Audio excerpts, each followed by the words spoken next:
Ole Romeni telah resmi menjadi warga negara Indonesia, WNI. Penyerang berusia 24 tahun itu tinggal menunggu waktu untuk membela timnas Indonesia.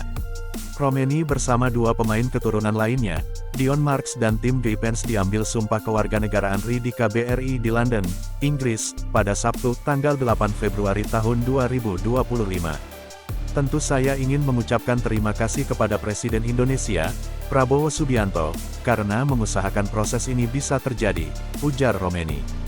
Benar-benar suatu kehormatan untuk dapat bermain di negara sebesar ini, ucap bomber Oxford United di Championship 2024/2025 atau kasta kedua Liga Inggris itu. Romeni, Geipens, dan Marks tinggal menjalani perpindahan asosiasi dari Federasi Sepak Bola Belanda KNVB ke PSSI di FIFA untuk sah membela timnas Indonesia. Romeni diproyeksikan memperkuat timnas Indonesia dalam lanjutan putaran ketiga kualifikasi Piala Dunia 2026 zona Asia, Maret mendatang.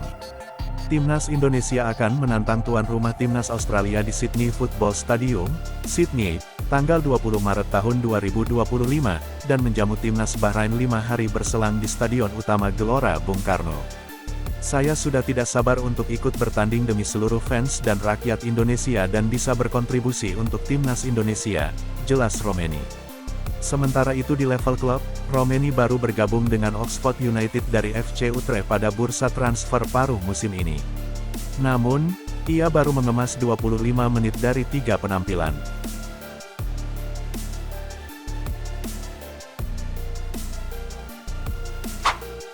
Media Belanda merespons kabar Ole Romeni yang resmi menjadi warga negara Indonesia.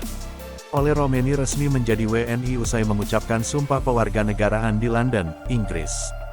Kabar ini membuat media Belanda memberi tanggapan positif.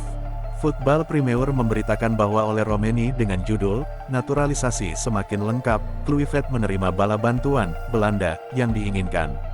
Kehadiran Ole Romeni di timnas Indonesia diyakini akan membuat lini depan semakin kuat.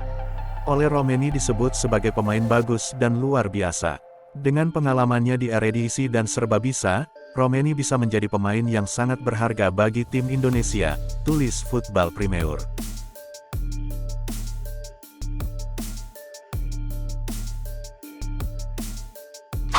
Patrick Kluivert berpotensi mencoret Rizky Ridho sebagai starter saat timnas Indonesia menghadapi Australia dan Bahrain, karena tampil buruk dalam 2 laga terakhir bersama Persija Jakarta. Rizky Ridho sedang menjadi sorotan usai tampil cukup buruk dalam 2 pertandingan terakhir Persija Jakarta di Liga 1 2024/2025. Bahkan dalam 3 pertandingan terakhir ketika Rizky Ridho bermain, gawang Persija Jakarta kebobolan 7 gol. Mantan pemain Persebaya Surabaya ini bahkan melakukan blunder fatal untuk gol kemenangan Dewa United yang diciptakan Alex Martins melalui titik putih. Dia menjadi penyebab Dewa United mendapatkan penalti pada menit akhir pertandingan, hingga Persija harus menelan pil pahit. Menariknya, dalam 2 laga Rizky Ridho bermain buruk, Patrick Kluivert bersama jajaran tim pelatih timnas Indonesia justru menyaksikannya secara langsung. Turunnya performa Rizky Ridho tentu menjadi alarm bahaya bagi dirinya, karena pemain lain siap mengambil alih posisinya. Jika performa Rizky Ridho tidak kunjung membaik, posisinya bisa diambil oleh Miss Hilgers, Kevin Dix, bahkan Elkan Bagot. Miss Hilgers kini sudah pulih dari cedera setelah absen dalam 6 laga untuk klubnya, FC Twente. Kevin Dix pun bisa bermain di posisi bek tengah, meski kemungkinan dia bakal dipasang sebagai bek sayap kanan. Selain itu, sosok yang berpotensi besar merebut posisinya dari starter adalah Elkan Bagot. Bek berusia 22 tahun ini berpotensi kembali ke timnas Indonesia usai Shin Tae-yong resmi dipecat dari pelatih skuad Garuda. Dengan demikian, Rizky Ridho bisa saja disimpan oleh Patrick Kluivert di bangku cadangan saat menghadapi Australia dan Bahrain.